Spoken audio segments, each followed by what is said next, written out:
All right, guys, I want to bring up something, and it's the term or word investment in sports cards. And I have an issue with everybody saying that sports cards are not an investment, because I believe they are.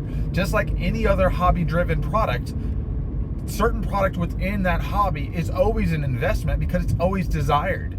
Now, yes, we understand that 99% of all cards are going to be worthless, is what everybody says. It's going to be to zero, and even that's not true. Because at some point there's a collector for a team, a player, an era, a registry. There's always a window of being able to resell something. And if you have something rare enough, it's always going to be valuable to somebody. Somebody's going to need it. Somebody's going to want it. And at the end of the day, that's what I consider an investment. And the perfect example of this is my Mike Trout 2010 Bowman Chrome First Auto. BGS 9.5, true 9.5. And I bought that card as an investment in 2013.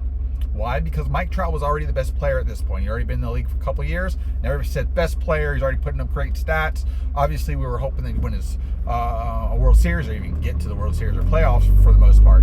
But I bought it as an investment. I didn't buy it because I liked Mike Trout. I do like Mike Trout, but not that I'm going to go out of my way and spend a bunch of money on him.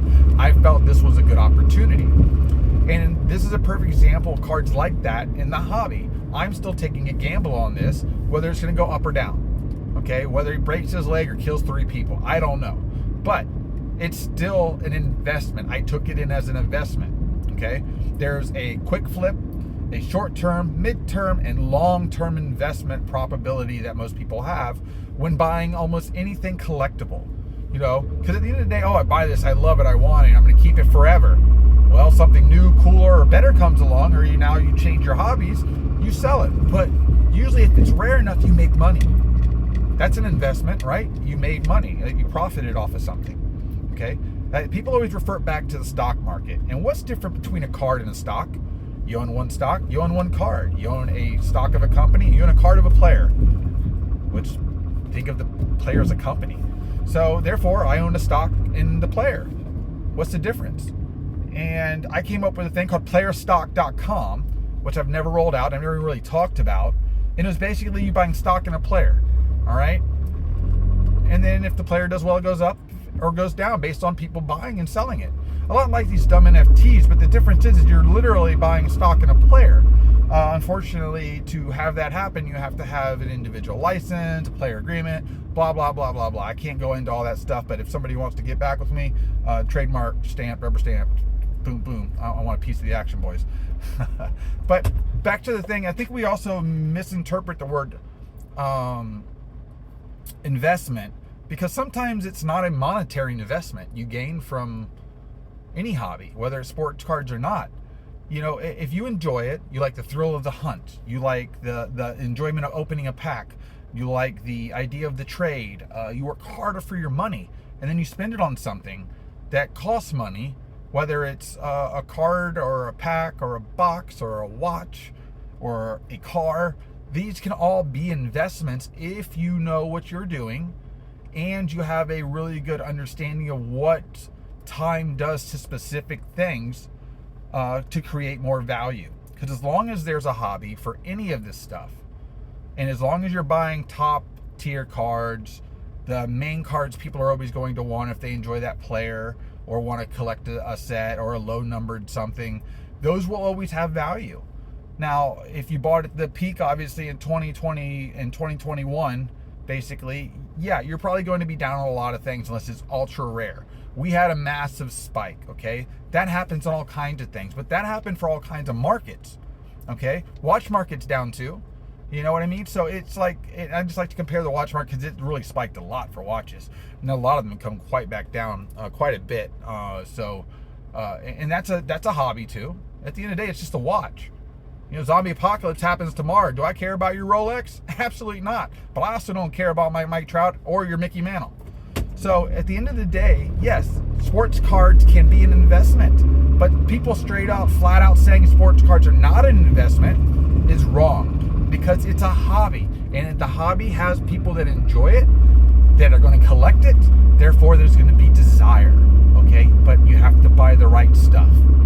And I agree with yes, the 99% stuff going to be down. Nobody's going to want it. Yeah. There's always going to be those little windows. But if you buy rare enough, you buy likable enough, and you buy with enough promise to the future, then you're going to probably have an upside. Like, we're all assuming, obviously, Mike Trout's going to make the Hall of Fame, okay? Unless he gets into a steroid scandal or something, okay? So what happens when somebody's going into the Hall of Fame? Their cards go up, okay?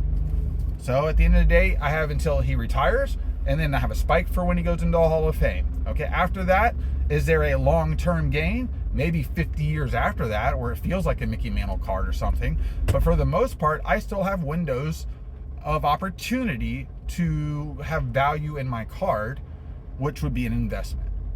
So I don't know how you could tell me I'm wrong on that. I bought a card for a price. I bought it to sell later, to make money on as an investment piece, because I felt it was safer than other things based on who the player was, what they did, and how they performed. Now, obviously, the prospecting stuff, and that's just the game you play also. But at the end of the day, you're going to be wrong and right, and you're going to always be wrong more than you're right. Doesn't matter what it is. Even if it's a stock. I buy a stock, I think this company is great, I think nothing's going to happen, and guess what? Somebody went bankrupt, stole all my money, I have nothing now.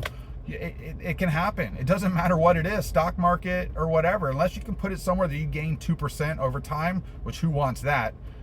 It's kind of a trick, to be honest with you. Even that's not, I wouldn't even consider an investment. That's just you putting your money and not playing with it smart. But let me know what you think. I think sports cards are an investment. I think everybody saying that they're not is wrong. There's an emotional investment involved. There's a monetary investment that can be involved. And we're just thinking always monetary also. We got to get past this point too. The hobby was built off of collecting and enjoying, not monetary gains. The last couple of years, monetary gains have been in the forefront because of how easy it was to make money, how easy it was to flip sealed wax. Yes, all that stuff's going to come down. We have to create a new base level. That's fine. But stuff will still go up over time. That's just how everything works. Okay? One said, it's like, talk to an old person. I used to pay a nickel for candy. And now it's $1.25, $1.50. Oh, well, inflation, or that's just the way shit goes. Everything goes up over time. I mean, name something that got cheaper over time. Okay? That's how that works. But, again, my opinion. This is not financial advice, also, just in case anybody takes my advice financially. But, again, let me know how y'all feel about it. I greatly appreciate it. EDI has been doing some really good content for something, the way he delivers it. Sitting in front of the camera feels very natural. He talks very well. I'd like for him to change his mic a little bit because it comes out a little loud. I'd love to talk to him in person at some point or do a live chat with him. I think that would be great. I think he's very knowledgeable. And I think that he's a guy that if he puts out enough content and proper content like he has been doing, it's going to be enjoyable to have him on board as a channel with sports cards. But let me know what you think, guys. I'll link his stuff in the thing below. I know Dakota over Sports Card Anonymous also did a video at one point about sports cards not being an investment. Again, I don't agree with it, but I respect their opinions. And I hope everybody's doing well, and I'm getting ready to pull into my house. So see you later.